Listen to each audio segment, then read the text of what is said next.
Well, members of Operation Dudula have been conducting raids on hijacked buildings in Rosettenville in the south of Johannesburg. The organization is lamenting what it calls a lengthy list of South African citizens awaiting houses while buildings are being taken over by illegal foreign nationals. Now, they accuse police also of not taking necessary action in order to combat the illegal occupation of properties by people of foreign descent, thereby allowing a mushrooming crisis of hijacked buildings.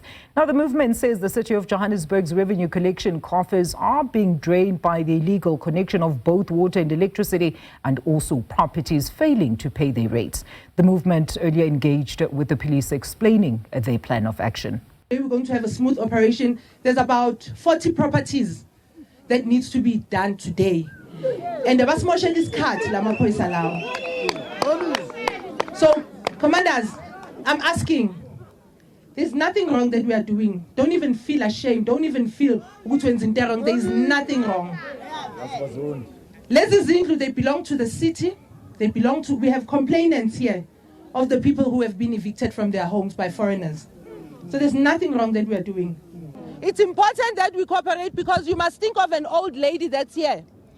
Umama omdala ofuna indlu ola, because uphethe isifomu yaka 1996.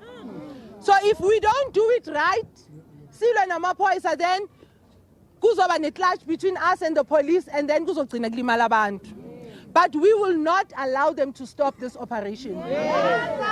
That's why I was asking. Who wants to go and lay the complaint? All of us. It cannot be everyone. All of you cannot lay a complaint. You must choose whoever you want to lay a complaint. We'll go with you to the police station. Choose whoever, then we will take you there. That's complainants. That's why. Sir, it's been an hour now, begging you that can be continued, and you decide not to do it. Yes, cannot.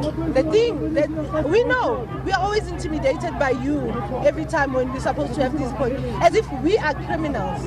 When we're trying to do the right thing, we're saying to you, we're going to point out that this property is hijacked by illegal migrants. Then you, as a law enforcer, you decide what you want to do. And now you're also contravening the Road Traffic Act, because you are blocking this road. You do not have authority. We're not using any main roads. We are in with you. It doesn't matter. It's a main road. Okay. I will do something. Lena, you don't have any paper here. No. You're just going to show us or this. You give this. Sir, did I say to you I can paper? Did I say to you I can paper? No, what's where is those papers? We've got papers. Those papers, because there are not only people.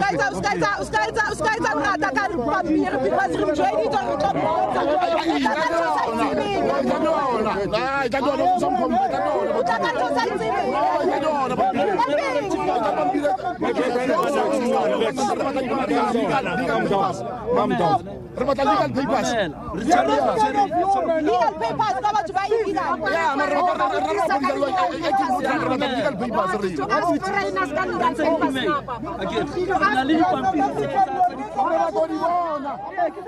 All right, well, we're going to continue with human rights activist Mr. Andy Chinna, who joins us here in studio as we look into the story of course, what we've just seen there in terms of Operation Dudula members removing illegal occupants from those illegally occupied buildings. And we've also seen a similar trend when it comes to the access to health facilities throughout this particular week. So, Andy, it's great to have you with us in studio. So what do you make of all these developments in the country? First of all, I want to say, on the part of the citizens, they have been emphatically calling on government to try and address the issue of, first of all, illegal immigration, the crime that is perpetuated by illegal immigration, and of course now the issues of the fact that rates are not being collected, which I suppose these are very legitimate reasons as to why they should then seek a redress if government is not going to do anything. Citizens are fed up.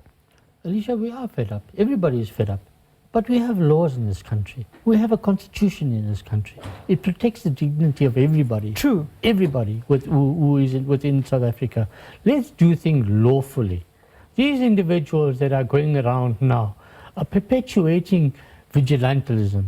And when the government takes no action against them, when they take no action from law enforcement against them, and let this situation boil out like this, I'm afraid, you know, I've just come back from Sharpeville on Wednesday, you know, and the first memory was the necklacing that took place in the 80s.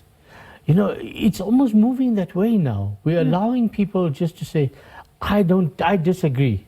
They don't even know the law. Many of them don't even know the law about what's been put in place to protect us all. Yeah. So we need to, if we are, you know, we are a democracy, we're saying you disagree with something, let's use the formal avenues that are available. I do understand the City of Joburg as well. I mean, you know, the groups like Dudula, I don't understand, because they have a representative attending the Commission of Inquiry, the Kempepe Commission of Inquiry.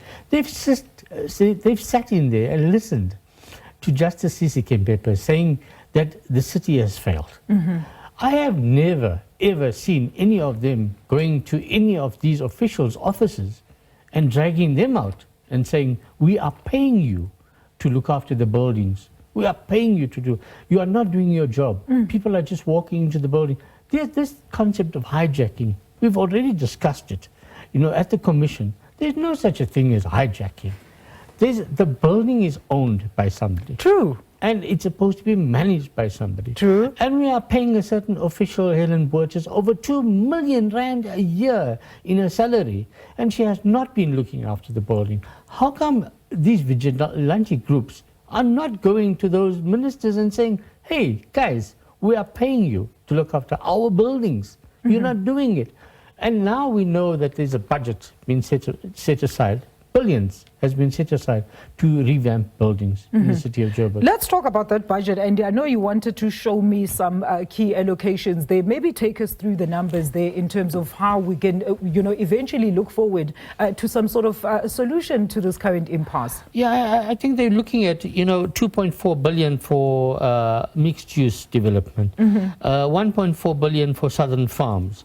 You know, and there's a lot more coming up. But we also have the fact that the mayor once wanted 2 billion to renovate the Metro building in the middle of Braamfontein. It's an administration block. You know, when groups are saying, let's have RDP housing, I deal with individuals in Alex Township where RDP housing has been implemented, but being sold by South Africans.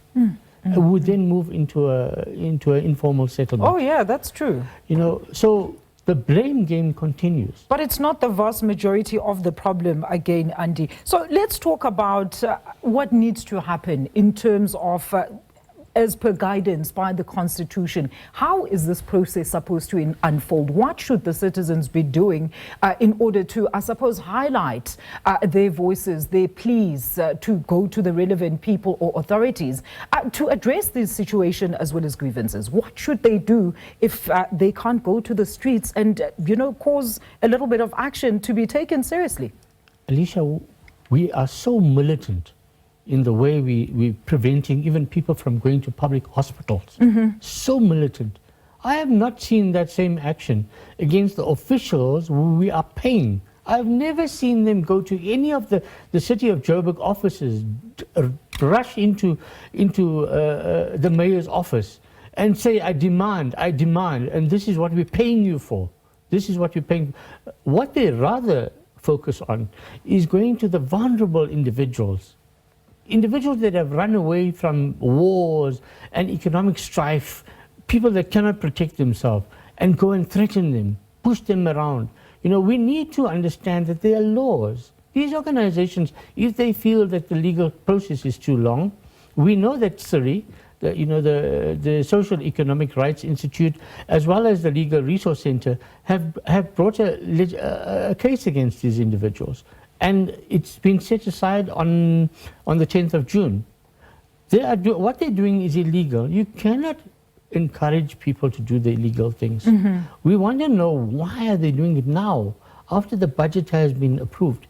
Why are they doing it now, when the Commission of Inquiry was put in place, and we visited over 200 buildings in the City of Joburg? We've already said, even the Constitutional Court judge has said, who is responsible She has named the people that are involved. Why are these individuals in this group not going to those individuals that are responsible for it? That's what we need to do. We can't be a lawless society. Absolutely. No, we're all with you there, Andy. So, I mean, let's just look at, the current split, because we are blaming this on authorities at higher up level that are supposed to be upholding the rule of law and, in fact, enforcing the rule of law, right? We've got a current split between the GNU partners. We're just talking about that, Andy. Yeah. And one of the things that I find interesting, and I asked, is that what happens when the principal drivers of our narrative, of our well-being, are out feuding in Parliament, not addressing the critical issues on the ground? Who's then supposed to take their place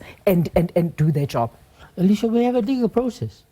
If you really believe so strongly that this is not working and that individual is not doing their job, let's use the legal process. The legal process works.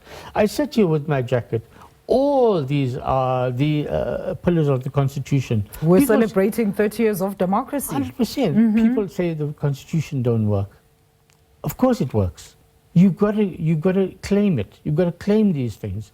Where it says you have a right to housing, insist on it. On your rights. You've got to say, I want my dignity. I want my dignity. There's something going on which is illegal here. You are responsible for it. As a group, I am going to take you to court. I am going to use the justice system. But to go and attack people that can't defend themselves is not correct. As I say, the images when I was in Sharpeville on Wednesday of people that were necklace, I can still smell the flesh of burning people. I don't want that for our country. When I looked at the harsh poses of the lady at the Hillbrow Hospital the other day, pushing individuals and telling them they cannot access health care. What is that about? What is that about? And it's quite interesting, Andy, because have you heard any official word from the relevant authorities since this dramatic action that we've seen been undertaken by the citizens? And this brings me back to what I'm asking. What should people do when they do not feel heard? We're not promoting violence. We're not promoting vigilantism, but we're saying people have a right to protect themselves as well as the areas where they reside under the Constitution that we're supposed to be exercising. But if other people come and encroach on that, then what happens in that instance, Andy? Let's get a clear solution here. People like Siri, the Rights Institute, go to court when there's some injustice happening. They win the cases. Why can't we have the same approach here? Why can't individuals go to court? Why can't they form bodies and look at the law and see where we are failing, where these authorities are failing, and take them to court and let a judge make the decision and then continue to put pressure on them? That's the way to do things. Again, attacking vulnerable people is not resolving the issue. You have an individual that's claiming more than 2 million rand in things. And the mayor goes and promotes her to acting COO of the City of Joburg. We need to uprise against that and say, oh, this lady has not looked after a couple of buildings, and now you want her to look after the whole city. Andy, we're going to leave it there. It's always great engaging with you, Mr. Andy Chinna, a human rights activist, on the current action by members of Operation Dudula, of course, removing some illegal occupants in those illegally occupied buildings in Rosettenville.